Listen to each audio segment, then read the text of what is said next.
மகிழ்ச்சியான வாழ்வை கிறிஸ்து நமக்கு கொடுத்திருக்கிறார். மகிழ்ச்சியான வாழ்வை அவருடைய வார்த்தை ஒவ்வொரு நாளும் உங்களுக்கு கொடுக்கிறது. துன்பங்களை இலகுவாக மேற்கொள்ள வேதம் ஆயுதமாய் இருக்கிறது. இந்த நாளிலே உங்கள் உடலிலே அற்புதமான சுகம் வர வேண்டும் என்பதற்காக இந்த வார்த்தையை தியானித்து உங்களோடு பகிர்ந்து கொள்ளுகிறேன். வியாதி சரீரத்தில் எந்த இடத்தில் இருந்தாலும் இந்த நாளில் அற்புத சுகம் உண்டாகும். இந்த வார்த்தை அப்படியே நம்புங்கள். அவருடைய வார்த்தை பரலோகத்திலிருந்து இறங்கி வந்தது கிறிஸ்து வழியாக. அந்த வார்த்தை உங்களை சுகமாக்கி உங்களை அழியாமல் காத்து கொண்டது. அதான் இந்த வார்த்தை சொல்லுகிறது. சங்கீதம் 107:20 அவர் தமது வசனத்தை அனுப்பி அவர்களை குணமாக்கி.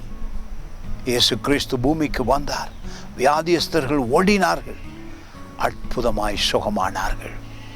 மிரக்கலை எடுத்து வாசியுங்கள். நற்செய்தியிலே குணமாக்கி அவர்களை அழிவுக்கு தப்புவிக்கிறார். உங்களை அழியாதபடி, இந்த வியாதி உங்களை அழிக்காதபடி, இந்த வியாதி உங்களை கொன்று விடாதபடி அவருடைய வார்த்தை உங்கள் ஆவியிலே வந்து உங்கள் இருதயத்திலே வந்து தியானமாகும் பொழுது உங்கள் மனம் புதிதாகி அவருடைய வார்த்தை உங்களை குணமாக்கி உங்களை அழியாமல் காத்து கொள்ளுகிறது. இந்த நாளில் அந்த அதிசயம் நடந்திருக்கிறது. இந்த வார்த்தையை எடுத்து கன்ஃபெஸ் பண்ணுங்கள், சொல்லுங்கள், தியானியுங்கள், விசுவசியுங்கள். சுகம் உடலில் எந்த இடத்திலே வியாதி இருந்தாலும் இந்த நாளில் ஒரு அதிசய சுகம் இந்த வார்த்தை உங்களுக்கு உண்டு பண்ணும்.